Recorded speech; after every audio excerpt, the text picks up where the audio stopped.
안녕하십니까. 도움을 드리는 중고차 모니카 하성입니다. 오늘은 어떤 콘텐츠에 대해서 차량을 촬영하고 영상 제공을 해드리냐면 중고차 구매하면서 발생할 수 있는 모든 비용에 대해서 영상 촬영을 안내해 드려보려고 합니다. 오늘 같은 경우는 첫 서두를 픽션에 대한 이야기를 한번 얘기를 시작해 보려고 합니다. 사회초년생으로 이제 중고차 첫 차로 굉장히 생각하고 있는 모니카 군이 있는데, 모니카 군 같은 경우는 1000만원짜리 K3로 딱 적합하다라고 생각을 해서 K3 차량을 굉장히 많이 수소문을 해서 찾았어요. 이제 해당 K3 담당 딜러분과도 미팅을 했고요. 근데 이제 미팅을 하다 보니까 1000만원이면 K3를 구매한다라고 생각했던 모니카 군은 1000만원 말고도, 차량 가액 말고도 다른 추가 비용이 발생한다는 걸 알고 어쩔 수 없이 다음 기회에 K3를 구매하게 되는 그런 픽션의 이야기로 시작을 해봤는데, 마찬가지입니다. 이런 경우, 이런 경험 있으신 고객님도 굉장히 많으실 거고요. 아시는 분은 굉장히 잘할 수 있지만 또 첫 차나 중고차에 대해서 잘 모르시는 분들은 모를 수 있는 정보이기 때문에 처음부터 끝까지 봐주시면 굉장히 큰 도움이 될 것 같습니다. 좋습니다. 중고차 구매하실 때 많은 분들이 차 가격만 생각하실 수 있으시겠지만 그 외 비용에 대해서 하나하나 안내해 드려보고 하는데요. 이런 것들은 사실 자동차 계약서를 보면, 중고차 매매 계약서를 보면 모든 비용이 다 보입니다. 마찬가지로 중고차 여기 정보 사인해 주시면 됩니다 해놓고 그냥 넘어가시는 분들이 굉장히 많은데, 그 계약서의 오미조미 하나하나 1부터 10까지 파악을 해보게 된다면 내가 이 중고차를 구매하면서 어떤 비용이 발생했고 어떤 비용을 냈는지에 대해서 정확히 알 수가 있는 부분이라서 이 계약서 결코 무시할 수가 없습니다. 즉 이 계약서만 잘 보시면 내가 비용을 얼마큼 내셨고 얼마큼 납부했는지에 대해서 알 수가 있는 대목인 거죠. 자, 그러면 한번 정리를 해봐서 하나씩 안내해 드려 볼게요. 첫 번째는 차량 가격입니다. 이 차량 가격도 세 가지 분류로 나눌 수가 있어요. 첫 번째 계약금, 두 번째 중도금, 세 번째 잔금입니다. 계약금은 마찬가지로 마음에 드는 자동차를 발견했을 때 내가 최우선 계약자로 먼저 하기 위해서 먼저 걸어두는 계약금이라고 볼 수가 있는데요. 이 계약금을 걸게 되면 다른 소비자분들이 내가 계약금을 건 차량에 대해서 계약을 못하기 때문에 굉장히 좀 든든할 수 있는 계약금, 권리적인 계약금인 겁니다.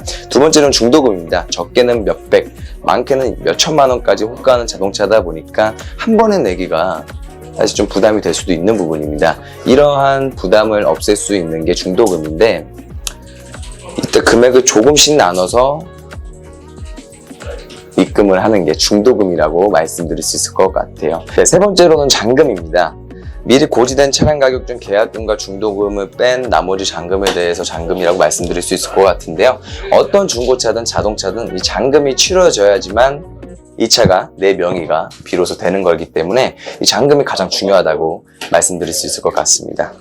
이렇게 세 가지 유형으로 차량 가격에 대해서 안내를 해드려 봤는데요. 두 번째로는 차량 등록비입니다. 첫 번째 차량 가격은 거의 다 아실 것 같은데 두 번째 차량 등록비는 많이 모르실 수도 있을 것 같습니다. 신차든 중고차든 차를 사면 내야 하는 세금이 있습니다. 취득세부터 번호판 교체 비용까지 어떠한 비용이 있는지에 대해서 파악을 해볼게요. 첫 번째로는 취득세입니다. 해당 차량을 내 명의로 이전을 하며 권리를 얻는 과정에서 생기는 세금입니다. 경차는 면제가 당연히 되고요. 승용차의 경우는 경기권 지역 상사 차량을 구매하는 가정하에 등록세 5%, 취득세 2%, 총 7%의 등취세가 발생이 됩니다. 예를 들어 듣기 좋게 알기 쉽게 얘기를 해드리자면, 내 등본상 주소가 경기권이고 내가 구매하고자 하는 중고차 매매 상사가 지역이 경기권이면 차량 구매 가액이 1000만 원이나 치고 그러면 7%겠죠? 그럼 등취세는 70만 원이 발생이 된다고 보실 수 있을 것 같아요. 그게 등취득세입니다. 두 번째는 공채 매입비입니다. 세수 증대의 목적으로 나라에서 발생하는 채권인데 중고차 이전 시 의무적으로 법적으로 반드시 내야 되는 세금이라고 생각할 수 있을 것 같습니다. 세 번째, 인지대입니다. 국가에 등록하기 위해 납부하는 인지대 수수료라고 말씀드릴 수 있을 것 같아요. 네 번째는 이제 번호판 교체비인데, 이 번호판 교체비 같은 경우는 조금 개인마다 다릅니다.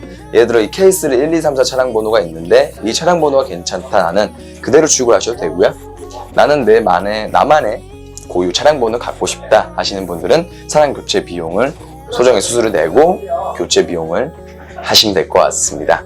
총 이렇게 4가지 종류의 차량 등록비가 존재하는데요. 이제 마지막으로는 중고차 구매 시 필요하게 되는 수수료라고 말씀드릴 수 있을 것 같습니다. 수수료는 딜러와 상사에게 지급하는 비용이며 딜러와 상사에 따라 유동적이기 때문에 계약하기 전에 반드시 체크를 해주시는 게 고객님 기준에서 굉장히 좋을 것 같습니다. 첫 번째는 매도비인데요. 매도비는 차량 등록비와 납부 등 행정신고를 해당 상사에 맡기면서 발생하는 비용입니다. 이전 대행 수수료, 차량 관리 비용, 주차 비용 등으로 담당하고 있는 상사에게 납부하는 비용이라고 생각하시면 될 것 같습니다. 두 번째는 매매 알선 수수료입니다. 딜러들이 차량 구입 후 중간에 중개해주고 받아가는 마진, 수수료라고 보실 수 있으신데요. 이거는 간단하게 쉽게 얘기하자면 부동산 중개 수수료라고 생각을 하시면 굉장히 좀 편하게 생각이 되실 것 같아요. 과거 법정 수수료가 차량가 대비 2.2%가 법적으로 정해져 있는데 이 법적인 게 아직까지도 잘 이용이 되고 있다라고 말씀드릴 수 있을 것 같아요. 총 2가지로 수수료라는 명목 카테고리로 안내를 해드려 봤습니다. 저렴해서 부담이 덜하고 출시를 기다릴 필요 없이 바로 내가 차량을 구매하고 운전할 수 있다는 게 가장 큰 장점인 중고차입니다. 하지만 이 중고차 예산 준비를 철저히 하지 않고 굉장히 과하게 구매를 하게 된다면 굉장히 독이 될 수도 있는 양날의 검인 게 바로 중고차 시장이라고 말씀드릴 수 있을 것 같아요. 당황스러울 수 있는 상황이 올 수 있으니 항상 저희가 말씀드린 내용에 대해서 알고만 계셔도 굉장히 구매하실 때 편하게 구매하시고 정확하게 구매하실 수 있을 것 같습니다. 항상 그래도 도움을 드릴 수 있도록 하겠습니다. 저는 모니카 하성인이었습니다.